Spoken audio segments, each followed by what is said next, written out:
is on management and catchment. The concept we approach is on supply and distribution. We call that non-debit water. She's talking of the water agents.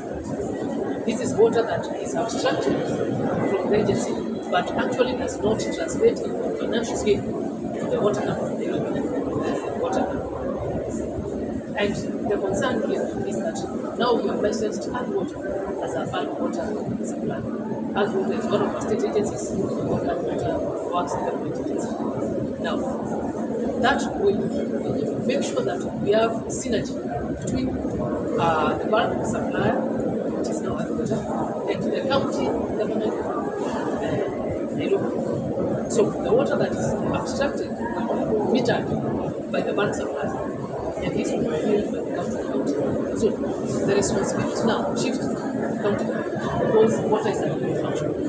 The county government, through the water service provider, which is the water and sewage company, now they will have their gear and ensure that every water that is metered by the bulk supply is also metered at the consumer level.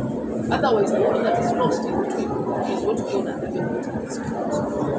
That is a wake-up call for all of us. It is like a double check. Because now the bulk will be so if you lose along the way, definitely we'll have to wake up and find a way to curb these risks.